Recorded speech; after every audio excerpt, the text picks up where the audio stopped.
Hi, I'm Sara Georgini. I'm the series editor for the Papers of John Adams, which is part of the Adams Papers editorial project. And I'm delighted to say that I have worked at the Massachusetts Historical Society since 2008. One of the great treasures in the Adams Papers is John Adams' set of letter books, which really traveled all over, from right here in Massachusetts to New York to Philadelphia to The Hague to Paris to Passy to London and all back again. And what's remarkable about the letter books is that they contain kind of his ideas on history, his first drafts at explaining what's happening in the world to an American audience when he's abroad. I chose a June 1785 letterbook copy of his account of meeting George III, which I just find to be the most interesting behind the scenes story.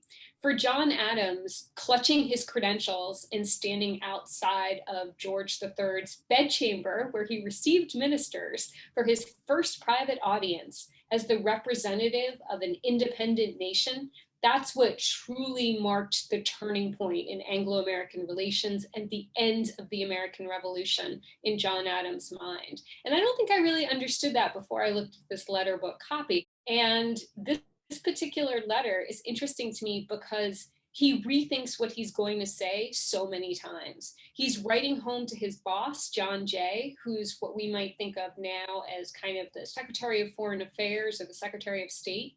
And he wants to be sure that he gets the story of this audience exactly right. So he drafts, he crosses out, he scribbles between the lines, he deletes phrases. And what's interesting to us as documentary editors is to compare this with the final enciphered version of what John Jay received, which is a much cleaner, neater copy. And that's ultimately what we'd run. And in our volumes, we go ahead and we call out all the little changes where he's drafting one thing, but he ends up at another point entirely.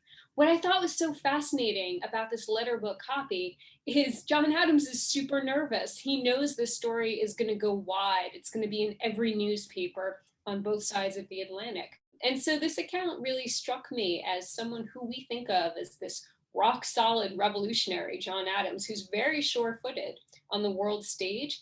He's a little nervous about reporting to his boss on the big deal that he's supposed to broker. And I think that's just super relatable. So in the Adams Papers, we put out a book a year. It's usually about 400 odd documents of public and private letters that are sent to and by John and Abigail Adams and their descendants. And when we were putting together the story of John Adams' tenure as that first US minister to Great Britain, we had the good luck to come across it. And for whatever reason, I happened to be selecting this particular volume while I was on vacation at London Rare Book School. So I was actually in John Adams, London. I could walk over to Grosvenor Square.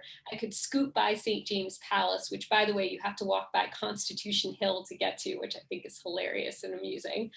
So I actually had a chance to kind of read his account of meeting George III and then walk around and try and match up the manuscripts to the places that he went. And so I was very curious to see how many iterations this account had. There's the letter book copy, there's another copy that gets sent out, there's a fair copy, there's a second letter book copy. And so I kind of had this maelstrom of manuscripts in my head, and I was trying to sort out what he drafted when. And that's how I kind of ended up spending a great deal of time with this letter book copy when I was back home here in Boston. Just trying to place his thinking on this pivotal scene. I think always read letterbook copies. It may seem like extra work, but I really encourage people explore file copies, compare drafts, think about the process of creating a manuscript and everything that goes into it, because it's wholly imperfect, like all historical accounts, and thus I think just super fascinating to read.